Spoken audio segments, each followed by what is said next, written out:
Por definición, la monarquía es incompatible con la democracia. No se puede tener un gobierno elegido por las urnas y al mismo tiempo individuos que ocupen posiciones de poder simplemente porque nacieron hijos e hijas de familias que ya contaban con poder político. Bajo estos principios fue que los ingleses lucharon en una guerra civil, hicieron una revolución y decapitaron a su rey en el siglo XVII. Cuando 10 años después de haber sido una de las primeras repúblicas del mundo, se reinstauró la figura del monarca en el trono británico, comprendieron que ningún rey o reina buscaría gobernar sin un parlamento. Sin duda, cuando el Reino Unido se convirtió en una democracia, quienes apoyaban el sistema parlamentario insistieron en que la monarquía no contaba con poder político real. Por ejemplo, el teórico político victoriano Walter Bagehot declaró que la monarquía era únicamente una parte decorativa de la Constitución y que el gabinete era el que ejercía el verdadero poder. ¿Es esto cierto incluso ahora en el siglo XXI? La familia real es parte de un todo y sin lugar a dudas muy rica, y el dinero es una forma de poder. Cuando pagamos para que la familia real mantenga sus riquezas,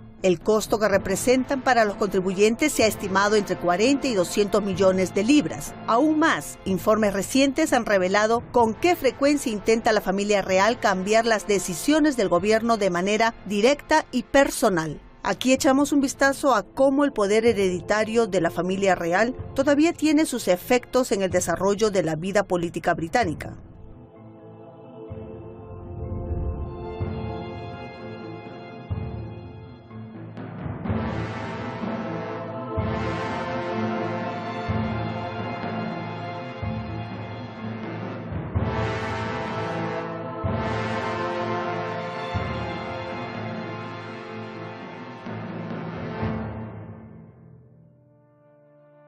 En el Reino Unido, la forma más antigua de riqueza es la posesión de terrenos, mucho antes de que existieran las corporaciones y los bancos. Antes de que hubiera una moneda estable, las riquezas y el poder se medían por la cantidad de tierras que una persona y su familia poseyeran. En la Gran Bretaña medieval, quienes tuvieran pocas tierras o ninguna, se veían obligados a trabajar para aquellos que sí poseían grandes terrenos. La Fundación Nacional para Lugares de Interés Histórico o de Belleza Natural, conocida como National Trust, y la Comisión del Parlamento Forestal son algunos de los mayores terratenientes. De manera sorprendente, en el siglo XXI, en el Reino Unido, algunos de los mayores terratenientes conservan las mismas tierras que han poseído desde hace cientos de años. La familia real, la aristocracia, la Iglesia de Inglaterra y la Universidad de Oxford.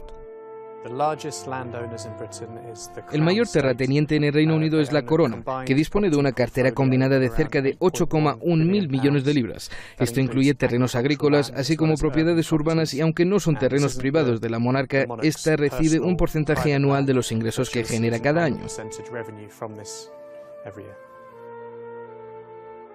Bueno, el tema con relación a la monarquía es que existen dos tipos de propiedades. Hay una propiedad técnica, la de 6,6 mil millones de acres de tierra, o sea, los terrenos en los que millones de personas corrientes de todo el mundo trabajan, viven, cultivan y todo lo demás. Después, uno se puede adentrar más allá hasta el tipo abstracto y el prestigio y echar un vistazo a la riqueza real, a las tierras concretas que se poseen solo en este país. Hay 36.000 terratenientes que poseen la mitad de las riquezas del país. Ahora, 36.000 puede parecer una gran cifra, pero es el 0,6%. Es menos de 1% de la población del Reino Unido. Entre los 10 primeros de estas 36.000 personas, los 10 primeros, el príncipe Carlos es el tercer mayor terrateniente en el país. La corona y el resto de los aristócratas poseen un total de 1,4 millones de acres de tierra. Más del doble de los terrenos que posee la National Trust, equivalen a casi 3 veces todas las tierras que pertenecen a los fondos de pensiones en el Reino Unido, por lo que las tierras que poseen la corona y la aristocracia cubren un área más de 3 veces superior a la extensión del Gran Londres o un tercio de lo que es el área total de Cornwalls. La corona controla más de la mitad de la línea costera del Reino Unido. Sus tierras son consideradas bienes del Estado que no pueden ser vendidas por la monarca. Los beneficios que producen corresponden al Estado y un porcentaje de estos son ingresados a la soberana. Sin embargo, la reina puede poseer, y de hecho posee, propiedades privadas como persona física además de las tierras de la corona. There's a lot of huge estates which are still owned by members of the British aristocracy, including, of course, the royal family. Hay muchos terrenos que son propiedad de la aristocracia británica, incluyendo a la familia real, por supuesto. También existen los peculiares feudos señoriales. Están el Ducado de Lancaster y el Ducado de Cornualles, que ambos son grandes patrimonios reales. Las finanzas de la familia real son muy complejas. Hay todo un flujo de ingresos y, por supuesto, una gran parte de este está envuelta en el misterio. Sus riquezas provienen de dos fuentes. Una es que reciben subsidios del Estado para financiar sus funciones oficiales, entre las que se incluyen sus grandes gastos. También disponen de sus propios bienes privados, algunos de los cuales son propiedad de la corona y otros pertenecen a los bienes privados de los miembros de la familia Windsor.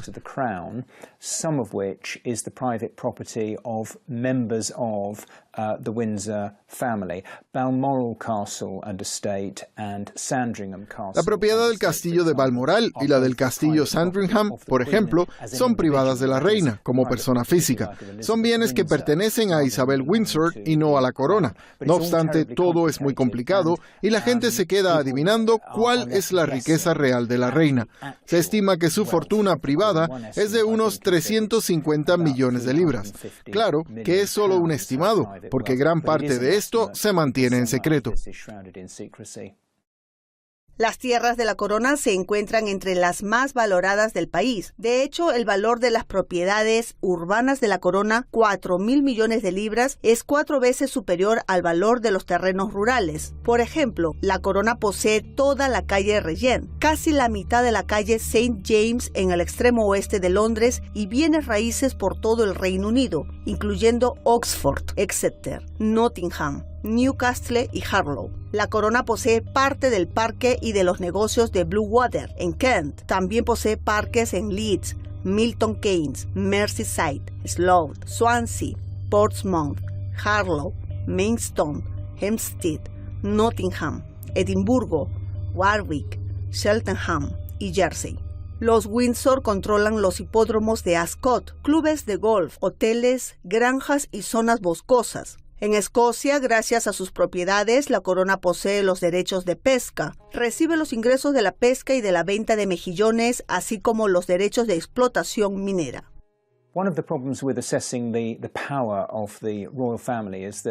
de los problemas a la hora de evaluar el poder de la familia real es que no hay una constitución, no hay un conjunto de poderes bien definidos que estén asignados a los miembros de la familia real. Es más bien una influencia por detrás del telón que resulta difícil de medir.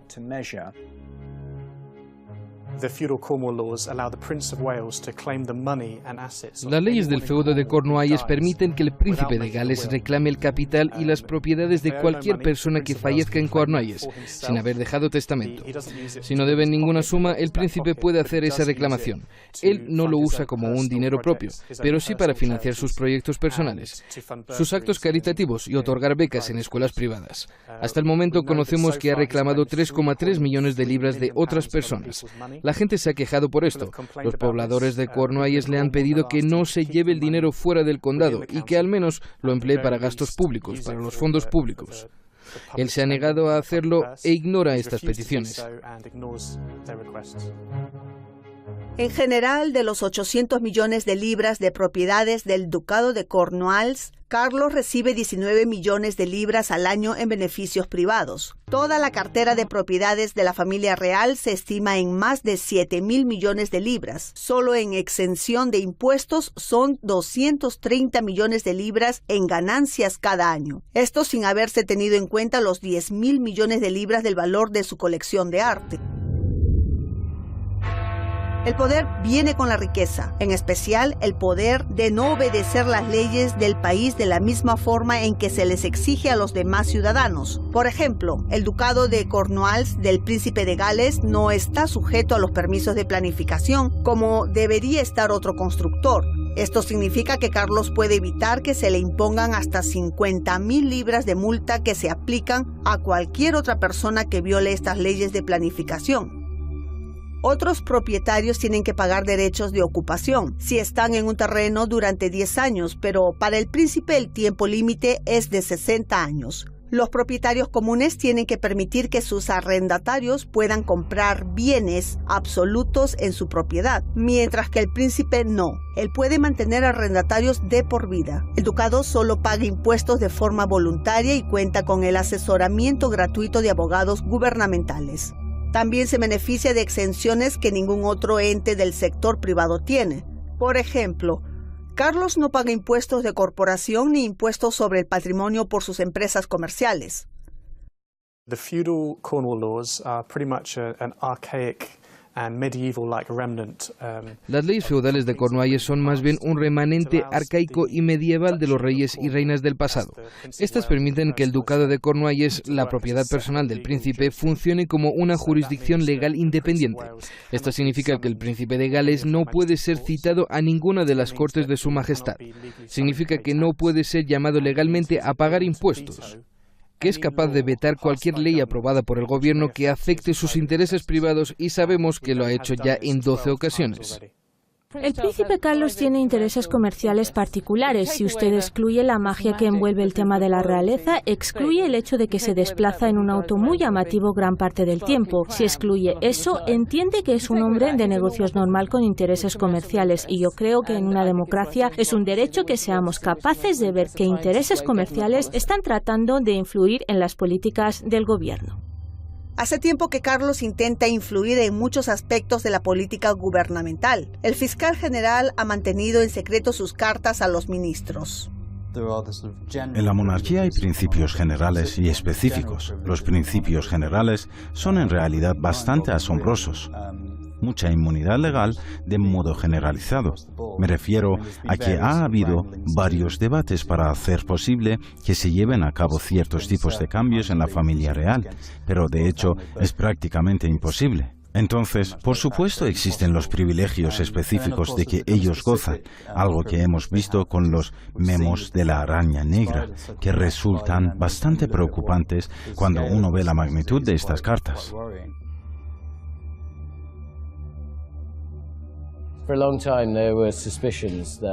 Durante mucho tiempo ha habido grandes sospechas de que el príncipe Carlos escribe numerosas cartas al ministro y a otras personas.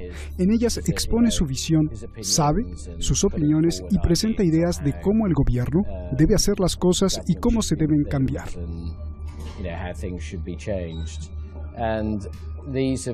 Estas misivas se han ganado el sobrenombre de los memos de la araña negra, porque las escribe muy tarde en la noche con una caligrafía que no resulta muy comprensible. Hace 10 años, en 2005, el editor de The Guardian se me acercó y me preguntó si podíamos hacer uso del Acta de Libertad de Información, que había acabado de entrar en vigor, para intentar descubrir las cartas que el príncipe Carlos había escrito para los ministros del gobierno, qué contenían y qué respuestas había. Desde entonces nos hemos dedicado a ellas.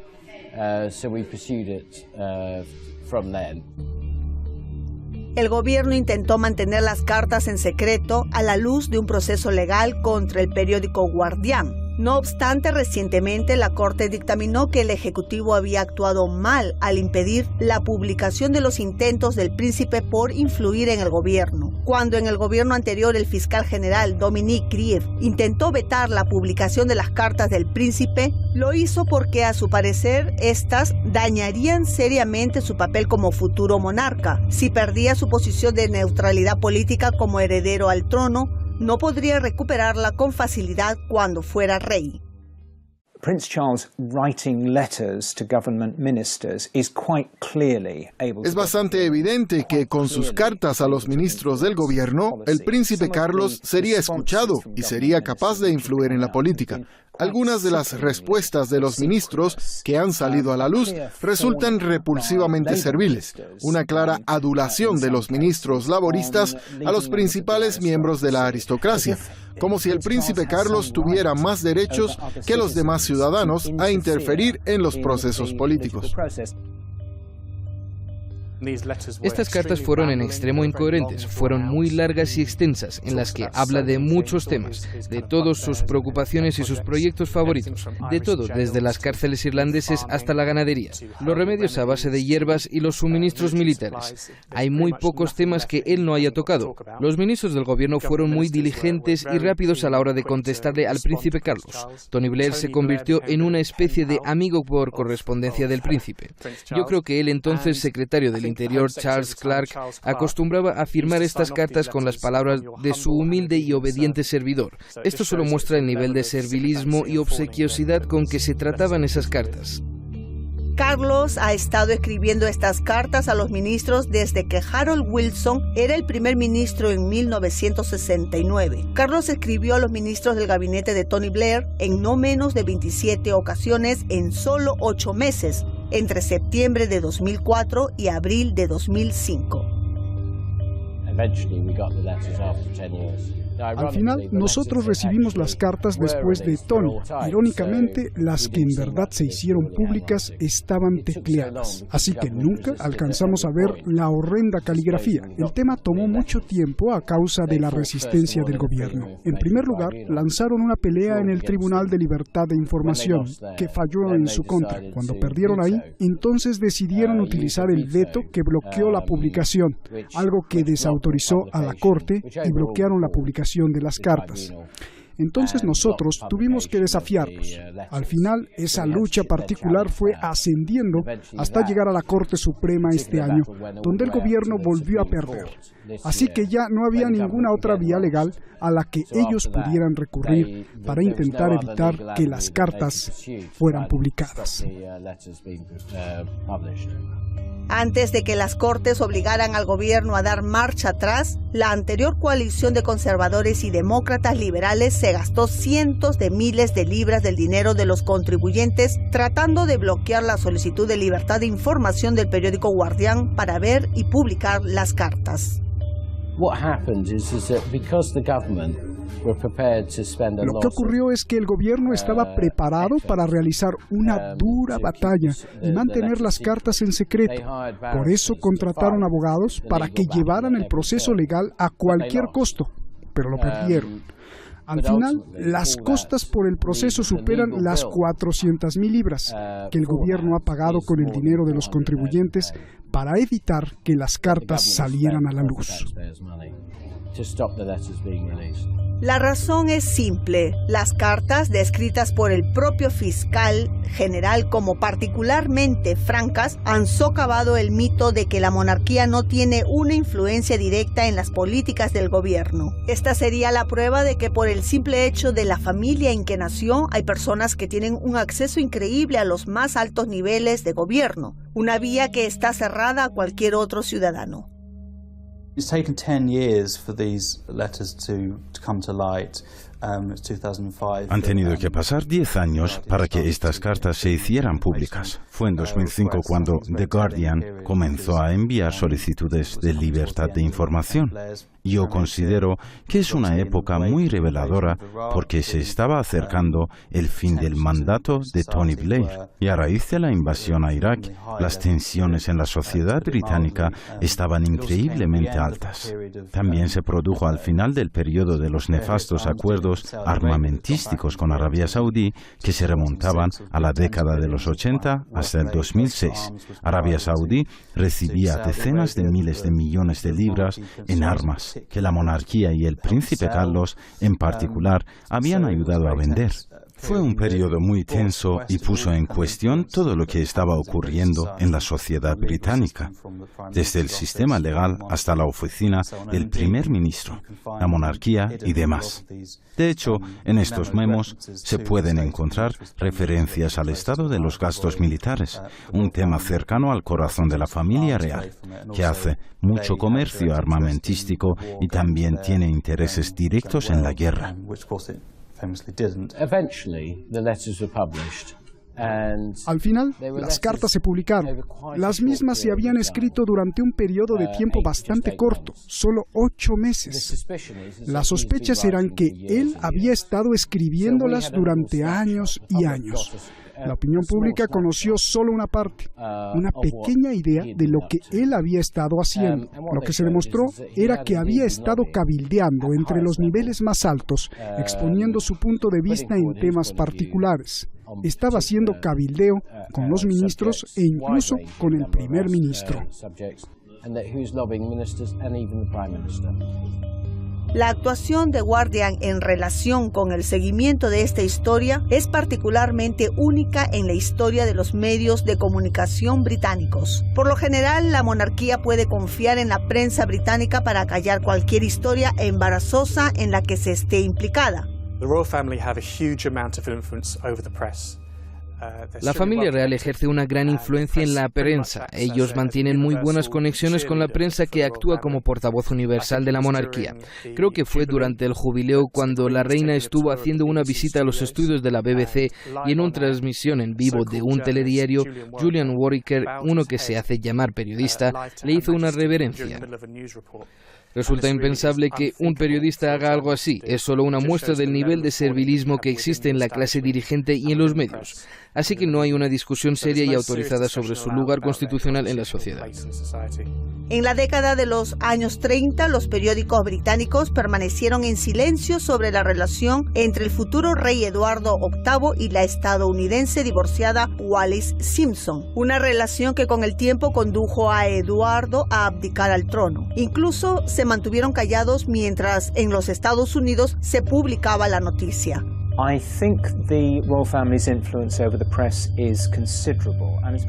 Yo creo que es notable la influencia de la familia real en la prensa, y es muy posible que haya aumentado porque en los últimos 20 o 30 años los medios británicos se han vuelto más obsequiosos, mucho más reacios a criticar o exponer lo que está sucediendo dentro de la clase dirigente del país.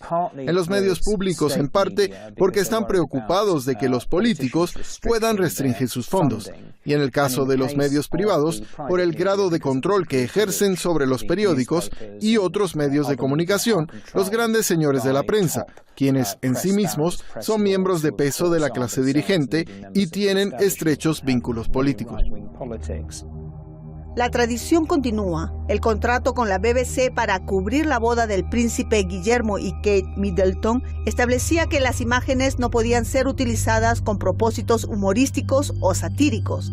En Australia, el programa humorístico de Chaser, El Cazador, tuvo que salir de la programación porque había violado esta prohibición.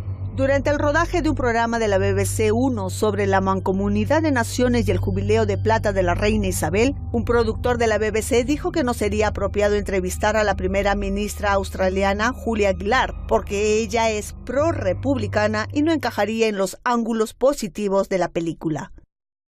In 2011, BBC correspondent Frank Gardner was live on air. En 2011, el corresponsal de la BBC, Frank Gardner, hizo un comentario durante una transmisión en vivo sobre la reina. Dijo que estaba personalmente angustiada por el llamado predicador del odio Abu Hamza y que estaba horrorizada porque no pudiera ser arrestado por sus valores antibritánicos. Ellos ofrecieron esta información y poco tiempo después Frank Gardner, la BBC y su director general emitieron una envilecida disculpa a la reina. Gardner declaró en el programa insignia de la BBC Today, en ese tiempo ella habló con el secretario del Interior y le dijo que con certeza ese hombre debía haber violado las leyes, que por qué seguía en libertad. Abu Hamza estaba llevando a cabo actividades radicales y había dicho que el Reino Unido era un servicio sanitario. Él era increíblemente antibritánico y estuvo sorbiendo dinero de este país durante mucho tiempo. Era una gran vergüenza para los musulmanes que ya lo habían condenado. Gardner continuó diciendo que la reina, como cualquier otra persona, estaba molesta de que su país y sus súbditos estuvieran siendo denigrados por este hombre. Pero ahí está el punto. La reina no es como cualquier otra persona, porque no todos pueden llamar a la Secretaría del Interior y presionarlos por asuntos que consideren inquietantes. Tanto Palacio, que rechazó hacer comentarios sobre el tema, como la BBC se percataron de manera inmediata que habían revelado ese aún existente poder político de la monarquía, un poder que supuestamente no deberían tener. De hecho, la monarca no necesita hacer un esfuerzo especial para conseguir que el gobierno escuche sus puntos de vista. La reina legalmente tiene derecho a reunirse una vez por semana con el primer ministro. Si ella no puede asistir en persona, está autorizada a establecer una conversación telefónica. Durante estos encuentros puede abordar cualquier tipo de tema que desee. Sin embargo, esos temas que trata se mantienen totalmente confidenciales para el resto de la opinión pública. Nosotros no tenemos derecho a saber los temas que ella discute en su nombre. Tony Blair, en sus memorias, fue mucho más allá que la mayoría cuando reveló que en su primer encuentro con la reina, ésta actuó con arrogancia al decirle: "Usted es mi 10º primer ministro. El primero fue Winston. Eso ocurrió antes de que usted naciera". Estas pocas frases son muy reveladoras. Resulta evidente que para la reina los primeros ministros electos van y vienen, pero la monarquía siempre está ahí. Recientemente, el mayor productor de armas británico, BAE Systems, vendió 72 aviones de combate tipo Typhoon a la dictadura de Arabia Saudí. La oferta original de los saudíes fue de 4,4 mil millones de libras, pero cuando se firmó el acuerdo, Yang King, el director ejecutivo de BAE, declaró públicamente que nunca se sabría cuánto dinero había recibido la compañía al final. Sin embargo, sí hay algo que conocemos, y es que en la víspera del día en que se firmaría el acuerdo, el príncipe Carlos estaba en Riad, la capital saudí, vestido con atuendos tradicionales y bailando con los príncipes saudíes la danza de la espada. Bueno, el contrato con Arabia Saudí era por 72 aviones de combate de los que produce BAE Systems, que para la empresa representó un acuerdo por valor de 4.400 millones de libras. Resulta bastante curioso que este se hubiera firmado un día antes de que se publicaran los pobres resultados de 2013 de la compañía y que el príncipe Carlos se encontrara en Arabia Saudí cenando y bebiendo con los cabecillas del régimen que estaban intentando que se aprobara el costo final. Debo señalar que David Cameron visitó Arabia Saudí en noviembre de 2012 tratando de consolidar el acuerdo y fracasó en su intento, así que se ve muy mal que haya sido el príncipe Carlos quien en su lugar hiciera el trabajo sucio de BAE. Prince Charles has been, by his own admission, a kind of mascot for the British arms trade. El príncipe Carlos, según sus propias palabras, ha sido como una especie de mascota para el comercio armamentístico británico, al punto de que, quizás en uno de sus momentos más sobrios, se ha quejado del hecho de ser usado para comerciar armas. Este es su trabajo. Se puede ver que este es el trabajo que ha hecho, que la familia real siempre ha realizado. Independientemente de sus cargos de conciencia temporales, continúa dándose el caso de que, hasta estos últimos años, el príncipe Carlos y la familia real han sido responsables de la firma de importantes acuerdos armamentísticos con el Reino de Arabia Saudí.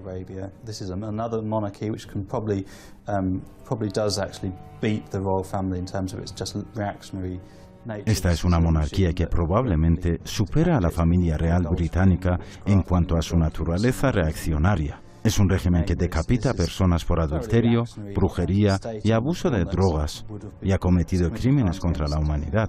Y la monarquía británica ha sellado este tipo de contratos de venta con ellos. El palacio niega que los príncipes británico y saudí hubieran discutido un acuerdo armamentístico. Una de las preguntas claves es por qué el gobierno de Arabia Saudí o el régimen de Bahrein quieren que los príncipes Carlos o Andrés visiten sus países, se den un apretón de mano y vayan a visitar sus lugares turísticos. La razón es que les da legitimidad. Es una forma de respaldo británico. No solo da la imagen de que el Reino Unido está dispuesto a hacer negocios con ustedes, sino que estamos dispuestos a enviar a uno de los jefes de Estado para que vaya y acate sus órdenes. El príncipe Carlos está siendo usado por BAE Systems como un comerciante de armas. En una investigación anterior sobre el comercio de armas británico-saudí, la venta que hiciera Margaret Thatcher de aviones Tornado en el acuerdo al-Yamamá fue bloqueada por Tony Blair por motivos de seguridad nacional. El príncipe Andrés ha llegado más allá en su papel de cenar y beber con representantes de las dictaduras y regímenes más represivos del mundo. Solo este año, el príncipe Andrés visitó Bahrein a raíz de la Semana del Reino Unido, donde estuvo acompañado por algunas compañías británicas como BAE Systems, compañías de armas Rolls-Royce, que estuvieron ahí específicamente para vender armas y hacer negocios con algunos de los gobiernos más represivos del mundo. There is a direct relationship between what the royal family are doing. Huelga decir que existe una relación directa entre lo que está haciendo la familia real respecto a la venta de armas y en relación con las guerras imperiales, porque la familia real sirve en las Fuerzas Armadas, por ejemplo Harry en Afganistán. De esta forma, lo que hacen es colorear este tipo de intervenciones imperiales.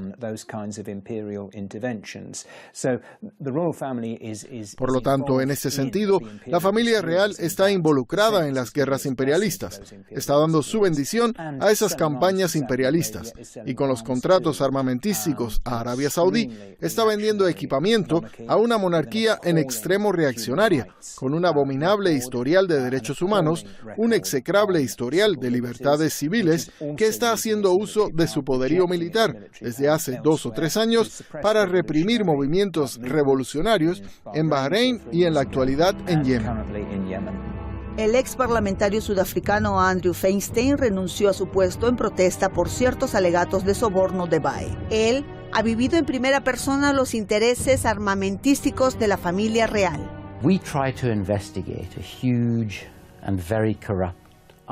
Nosotros tratamos de investigar un enorme y corrupto acuerdo armamentístico. BAE obtuvo este acuerdo en circunstancias muy controversiales. El avión que las fuerzas aéreas querían era 2 veces y media más barato que el que ofrecía BAE, además de ser mucho más apropiado para las necesidades de Sudáfrica. Sin embargo, la Policía Metropolitana estimó que solo en este acuerdo se pagaron 115 millones de libras en sobornos. Desafortunadamente, la familia real británica, al igual que Tony Blair, el entonces primer ministro, estaba fuertemente involucrada en los intentos para persuadir al nuevo gobierno sudafricano para que comprara estos aviones de entrenamiento y de combate, al punto de que el barco Royal Britannia había zarpado rumbo a la bahía de Ciudad del Cabo con algunos de los miembros de la familia real a bordo e invitaron a cenar a aquellos ministros que tendrían que tomar la decisión crucial sobre BAE Systems. Extrañamente, quizás un portavoz del Palacio de Buckingham que habló con The Guardian tenía el mismo punto de vista, con un añadido matiz de esnobismo colonial. A los soberanos de Medio Oriente les gusta reunirse con los príncipes. Él se presenta como el hijo de la reina y eso abre muchas puertas que, en caso contrario, permanecerían cerradas. Se pueden presentar problemas con un príncipe heredero y 4 o 5 semanas más tarde vemos cómo se han resuelto las dificultades y se ha firmado el contrato. Representa un valor inconmensurable para allanar el camino de las compañías británicas. No lo enviamos a países desarrollados como Francia o Suecia, donde un miembro de la familia real no cambia nada, pero en países en vías de desarrollo o en el lejano oriente, un príncipe puede tener acceso a mucho por la figura que es. One of the characteristics of British capitalism, the British economy, in recent times, really, I suppose. Una de las características de la economía y del capitalismo británicos en los últimos tiempos, desde la Segunda Guerra Mundial, es que la industria armamentística ha desempeñado un papel importante en el comercio del Reino Unido. Los británicos están muy interesados en vender tecnología armamentística de avanzada. Muy a menudo, sus clientes son dictadores, en particular, dictadores de Oriente Medio y del norte de África. And if you want to establish diplomatic relations and trading relations, si uno quiere establecer relaciones diplomáticas o comerciales con regímenes feudales o semifeudales, es de gran ayuda contar con miembros de la realeza que puedan operar a ese nivel y puedan conseguir una vía de entrada. El príncipe Carlos ha desempeñado el papel protagónico, al igual que lo ha hecho el príncipe Andrés. Estoy seguro de que otros miembros de la realeza han desempeñado su papel en el desarrollo de estas relaciones diplomáticas y han ayudado a los productores de armas a vender su mercancía a las dictaduras de Medio Oriente.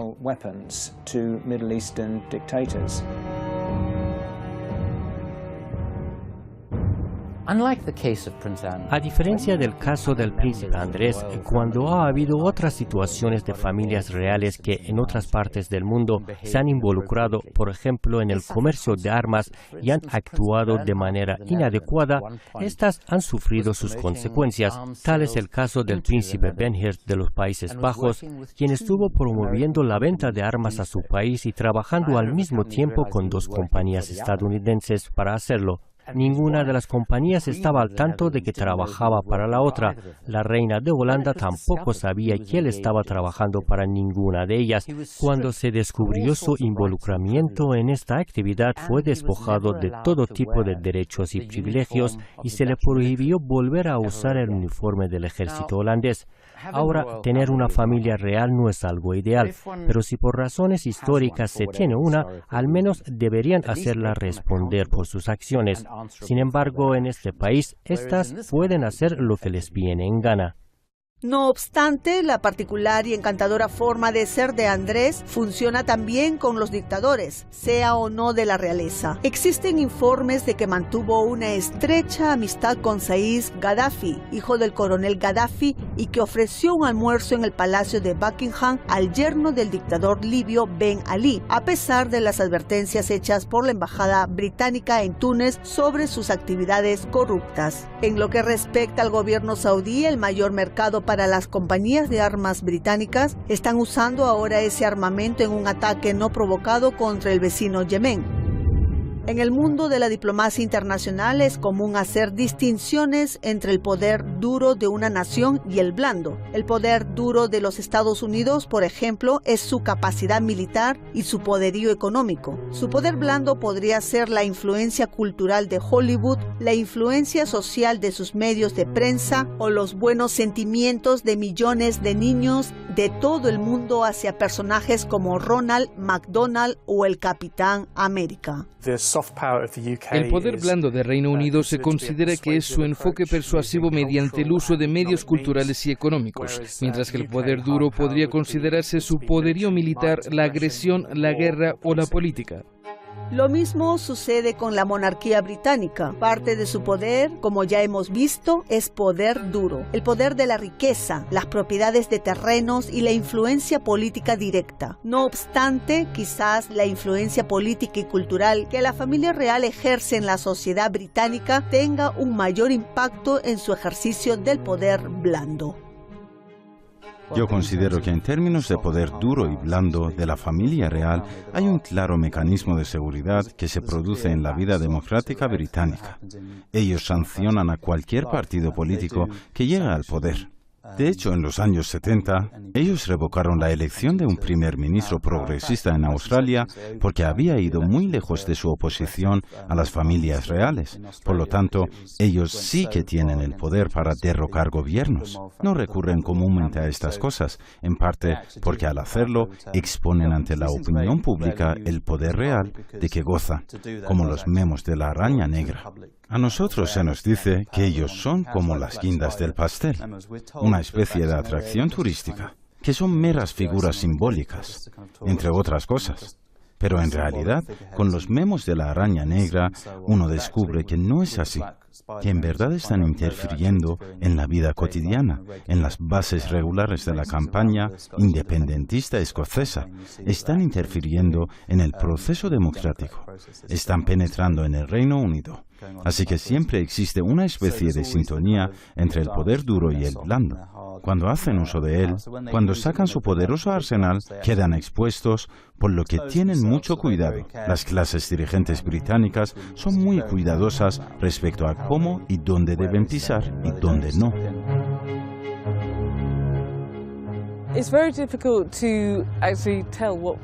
Es muy difícil, en verdad, decir qué poder e influencia tiene la monarquía sobre el gobierno porque es muy secreto. Nosotros desconocemos quién habla con quién y sabemos quién mantiene una charla con quién sobre qué políticas.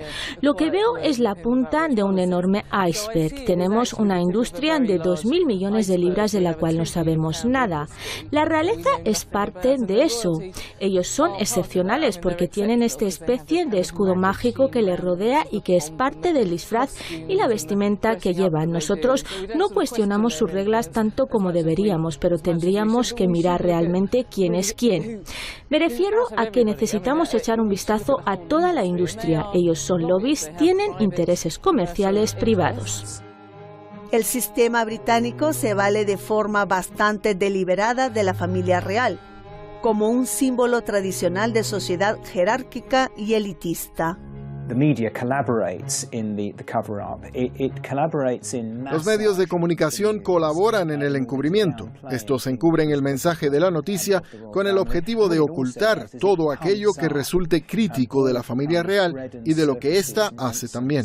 Ofrecen todo tipo de sinsentidos de esa clase de cultura de personajes célebres que los rodean, como la revista Hello. Por lo tanto, si hay una boda real, un bebé real o lo que sea, ellos lo convierten en un suceso. Algo que viene de la antigua Roma o algo de la Inglaterra medieval. Es un tipo de obsesión completamente feudal con estos ricos. Después de todo, si la gente en el Reino Unido es capaz de aceptar a un individuo increíblemente rico, cuya posición como jefe de Estado y de la Iglesia y jefe de las Fuerzas Armadas es hereditaria, ¿por qué no van a aceptar a toda una élite gobernante con base en principios antidemocráticos similares? La existencia de la monarquía se basa en la idea de una inequidad perpetua como orden natural. Esta refuerza los antiguos adagios que buscan asegurar que el statu quo permanezca invariable.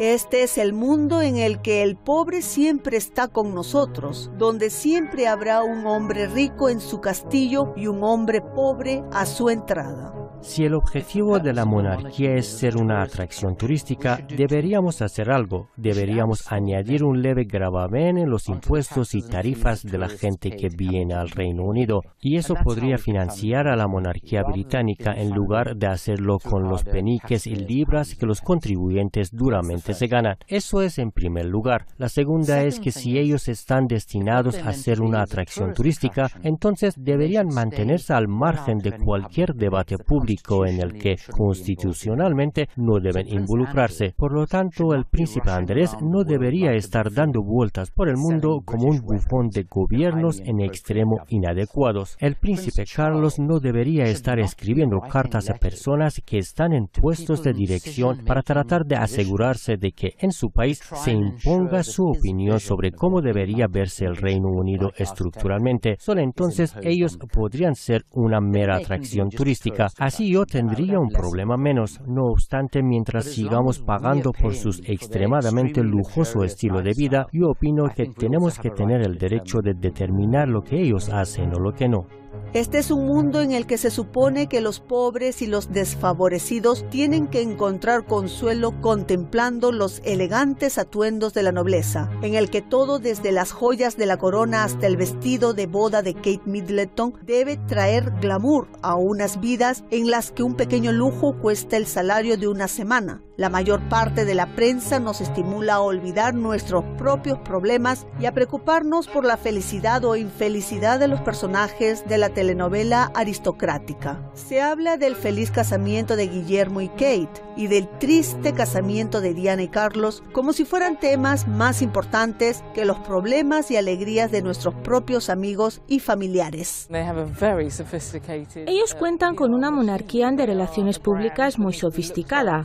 Son una marca a la que hay que cuidar y se han implicado en un proceso como lo hace cualquier otra entidad o marca, por lo que desaparecerán o alejarán de los medios cualquier suceso negativo y lo sacarán a la luz lleno de buenas acciones.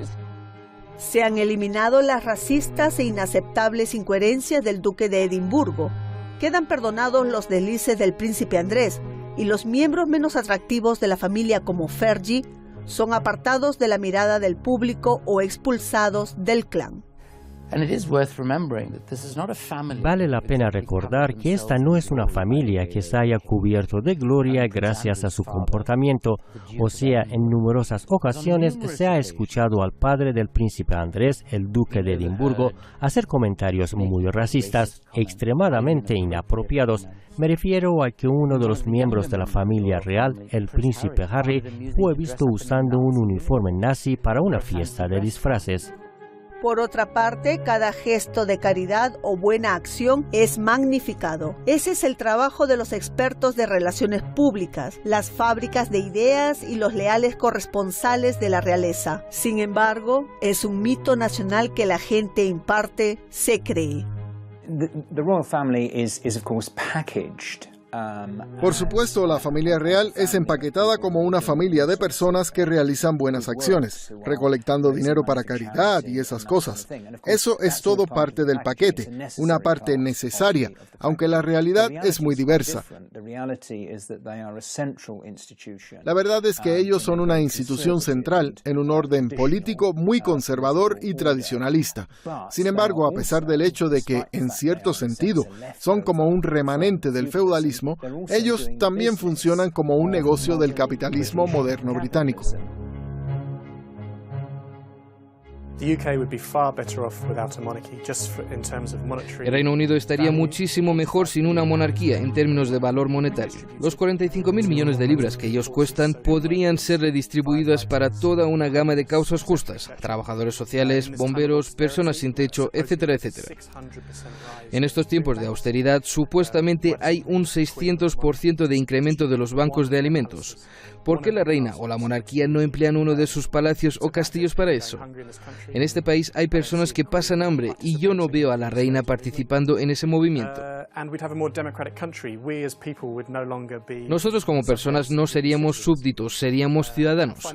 Al final, para añadir solo una cosa más, aún es ilegal hablar de republicanismo como una alternativa a la monarquía. Eso es algo que se debería debatir en el Parlamento, si queremos ser considerados seriamente como una democracia.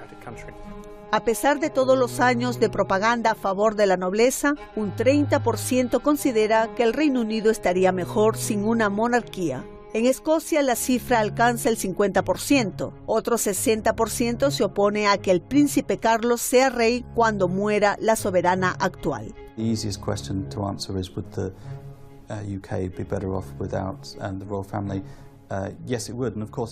La pregunta más simple de responder es si el Reino Unido estaría mejor sin una familia real.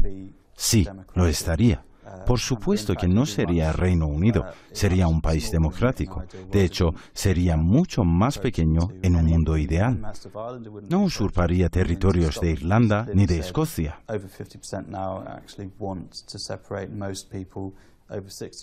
Ahora, en realidad, más del 50% quiere separarse. Un 60% considera que es inevitable que haya una separación. Esto solo puede ser bueno porque esta especie de atadura de pequeños países en una pequeña parte del territorio europeo ha tenido un alcance desproporcionado y exponencial en todo el planeta durante siglos, y por eso, si llega a su fin, solo puede ser algo bueno.